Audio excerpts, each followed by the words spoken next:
Je suis agriculteur et j'ai repris cette exploitation à mes parents. J'avais besoin aussi d'un peu d'autre chose, un peu un nouveau projet. Et puis Aline a toujours eu envie de quelque chose en plus. Et donc on a cherché longtemps qu'est-ce qu'on pouvait faire en plus que juste faire de la location de salle. On a eu la chance de rencontrer Frédéric Bedos à une conférence. Ça nous a carrément inspiré. Après, l'idée c'est de mettre du sens en fait, de mettre du sens dans ce qu'on vit. On est tous les deux originaires d'ici et on a vraiment envie de créer du lien, trouver d'autres utilités à ce lieu. Nous, on est venus en famille pour partager un bon moment autour de la solidarité en joignant l'utile à l'agréable.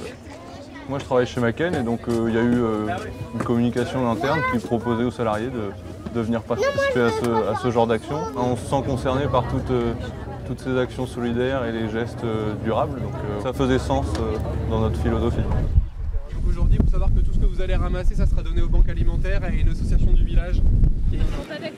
L'idée du pataton porté par Macken, Macken pour nous c'est un client. Donc on ne peut pas dire que le Carré de Ramecourt on fait une bonne action en faisant le pataton. Nous c'est une journée business à la limite assez classique. Par contre on s'investit beaucoup plus sur le terrain parce que je pense que c'est génial que des jeunes aujourd'hui mettent les mains dans la terre.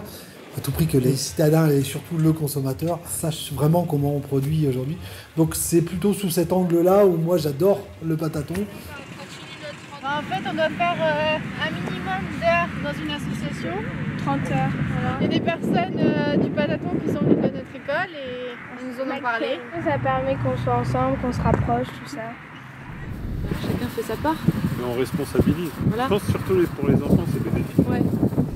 Parce qu'on est des spectateurs un petit peu de l'information, voilà, le réchauffement climatique, tout ce qui se passe. Et on se dit, mais moi, qu'est-ce que je peux faire seul? Est-ce que si je glane, si je trie, moi seul, je vais pas changer le monde? Mais au final, tous, si on entreprend des petits gestes comme ça, au final, c'est ces nouvelles générations qui vont changer.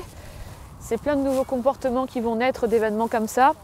La lutte contre le gaspillage alimentaire ne s'arrête pas à la fin de cette journée, mais beaucoup plus loin.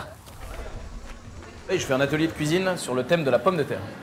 L'idée, c'est juste de transmettre quelques petites recettes sur la pomme de terre, montrer qu'on peut récupérer les épluchures pour faire quelque chose, manger la pomme de terre entière, juste rôtie avec la peau, des choses comme ça, pour rien gâcher. Quand on parle d'anti-gaspi, forcément, il faut que ce soit bon. Et dans ce poireau, je viens y glisser des pommes de terre.